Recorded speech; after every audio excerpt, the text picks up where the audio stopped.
लक्षद्वीप मालदीव्स के कंट्रोवर्सी के बाद finally we decided to go where सच में नहीं है यार।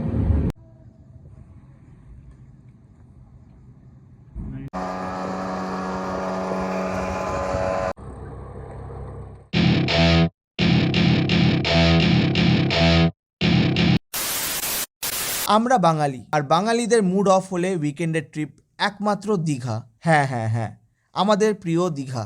জেনারেলি সবাই প্রেফার করে নিজের পার্সোনাল কারে যাওয়া বা হয়তো প্রাইভেট লাক্সারি বাসে, বাট যেহেতু আমরা এটা বাজেট ফ্রেন্ডলি ট্রিপ বানাচ্ছি, সেই জন্য আমরা সব থেকে সস্তা মোড অফ ট্রান্সপোর্ট চুজ করলাম, যেটা হচ্ছিল train. And you know where to take the train from, that is our Howrah station.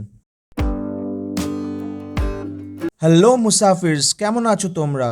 আশা করি সকলে ভালোই আছো। Welcome back to our channel and we present you our first travel vlog. সত্যি বলতে কিন্তু ট্রেন জার্নি আইআরসিটিসির খাওয়ার ছাড়া ইনকমপ্লিট।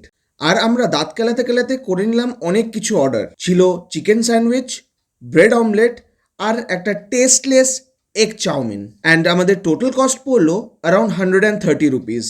কোনো মতে খাওয়ার শেষ করে পকেট পিঞ্চটা সহ্য করতে করতে পৌঁছে গেলাম আমাদের গন্তব্য স্টেশন দীঘাতে। দীঘা তো আসা হয় প্রচুর বার, গুণে বলতে পারবো না, বাট এই প্রথমবার খালি তোমাদের সাথে জার্নির এক্সপিরিয়েন্স শেয়ার করার জন্য ট্রাভেল করলাম ট্রেনে। বাট অ্যাজ ইউজুয়াল দীঘাতে নেমে দেখি আমরা সেই গিজগিজ করা ভিড়, কিন্তু ওই ভিড়ের মধ্যে দীঘা স্টেশনটা যে কি সুন্দরভাবে মেনটেন করা আছে সেটা আপনাকে বলে বোঝাতে পারবো না। স্টেশন দিয়ে বেরোতে না বেরোতেই মৌমাছির মতন ছেঁকে ধরবে হাজার এক টোটোওয়ালা।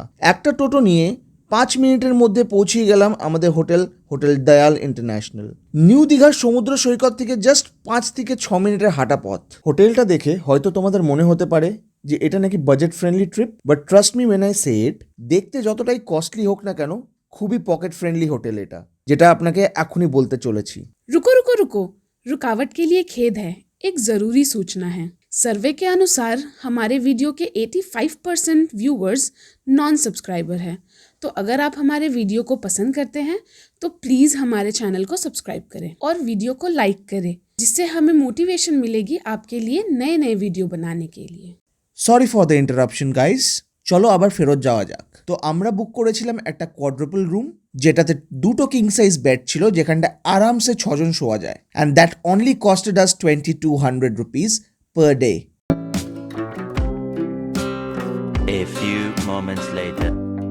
দীঘা যাওয়া মানেই খাওয়া দাওয়া, তাই লেট না করে ঝটপট রেডি হয়ে বেরিয়ে পড়লাম আমাদের ফেমাস কাঁকড়া খাওয়ার উদ্দেশ্যে। আর সব থেকে ভালো কাঁকড়া ফ্রাই পাওয়া যায় একমাত্র একটাই জায়গা, সেটা হচ্ছিল উদয়পুর বিচে। আনফর্চুনেটলি সেদিন আমরা কাঁকড়া আর খেতে পারলাম না, কেন কি কোনো পুজোর মেলা চলছিল, যেটার জন্য পুরো বিচটাই হয়ে গেছিল ভেজিটেরিয়ান। তাই মনে পাথর রেখে খালি কিছু ফটো তুললাম, একটু ঘোরাঘুরি করলাম আর ফেরত চলে এলাম আবার হোটেলে।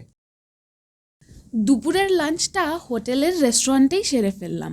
চটপট অর্ডার করে দিলাম ভাত, ডাল, ঝুরঝুরে আলু ভাজা, পমফ্রেট কারি অ্যান্ড চিংড়ি মাছের মালাইকারি।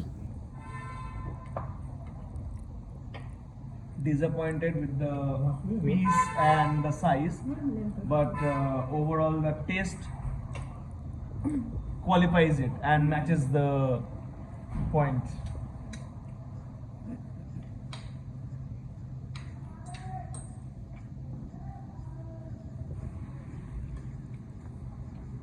हे रहा नहीं जाता, तड़प ही ऐसी है ना। नहीं, A few moments later. দুপুরের লাঞ্চটা কমপ্লিট করে একটু রেস্ট নিয়ে সন্ধেবেলা ভাবলাম একটু বিচের দিকে হাঁটতে যাব। হাঁটতে হাঁটতে দেখলাম ও মা, টাইটানিকের মতো কিছু একটা দেখতে। পাশে গিয়ে দেখলাম এটা তো আমাদের ইন্ডিয়ান কফি হাউস। দীঘাতে আবার কি ইন্ডিয়ান কফি হাউস খুলেছে? পেটুক মহারাজ বলল এতটা যখন চলেই এসেছি তাহলে টুক করে ভেতরে গিয়ে মেনু অ্যান্ড অ্যাম্বিয়েন্সটা দেখে নেওয়াই যাক।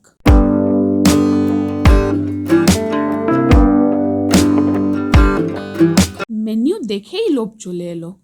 ব্যাস আর কি, অর্ডার করে ফেললাম কফি অ্যান্ড ফিশ কবিরাজি। কিন্তু পেট তো এই দিকে ঠাসা ভরা। समझ रहे हो?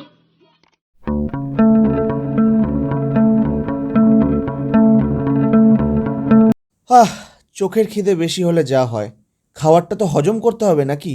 চলো একটু মার্কেটটা হেঁটে ঘুরে আসি।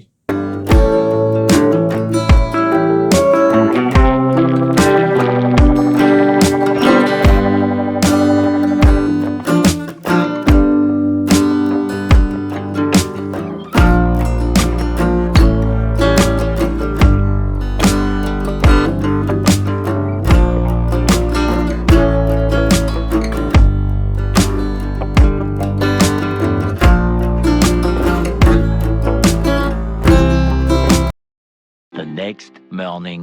সকালে ঘুম থেকে উঠতে না উঠতেই পেয়ে গেল খুব জোরে খিদে। দেরি না করে চলে গেলাম নিউ দীঘার সি বিচে কিছু ব্রেকফাস্ট করব বলে। ওয়েল আমি জানি স্পিড বোট রাইডটা একটা ব্রেকফাস্ট মেনুতে খুবই আনইউজুয়াল, বাট দেখে লোভ সামলাতে পারিনি, and it was very chip as well.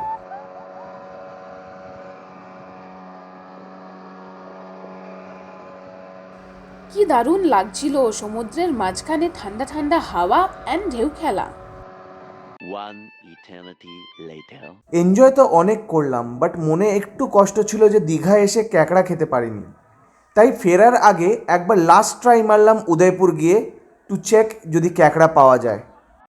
কিছুক্ষণ বাদেই দেখি শ্রেয়া ঠিক একটা মাসির কাছ দিয়ে খুঁজে খুঁজে ফ্রেশ ক্র্যাবস আর প্রনস নিয়ে এলো। দামগুলো স্ক্রিনেই দেওয়া থাকলো। এখানটায় আপনারা ছোট ছোট শ্যাক্স বা স্টলস পেয়ে যাবেন, যেখানটায় বিভিন্ন রকমের সামুদ্রিক মাছ, কাঁকড়া বা চিংড়ি মাছ পাবেন। সেখানটাই আপনাকে কেটে পরিষ্কার করে রান্না করে দেবে উইথ নো এক্সট্রা কস্ট। একটা কাকু টেবিলের সামনে খুব ঘোরাঘুরি করছিল। যেই ডেকে জিজ্ঞেস করলাম ব্যাপারটা কি, আমাদের বলল কি আমরা নাকি স্কুটি বুক করে লাল কাঁকড়া দেখতে যেতে পারি একটা ভার্জিন আইল্যান্ডে, যেখানে পিকচার্সও ক্লিক করতে পারি। তাই আর বেশি দেরি না করে স্কুটি নিয়ে চলে গেলাম।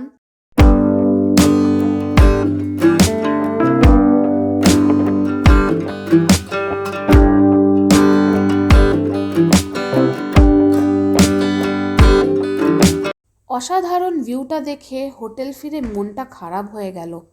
এবারই তো চেক আউট করতে হবে। ব্যাগ প্যাক করে নিচে চলে গেলাম চেক আউট করতে।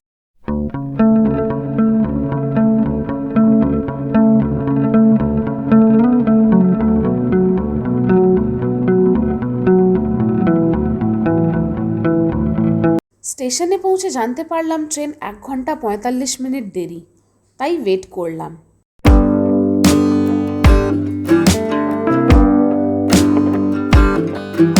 ঠিক 8টার সময় ট্রেন স্টেশনে এসে লাগলো, আর হাওড়া পৌঁছাতে বেজে গেল 12টা।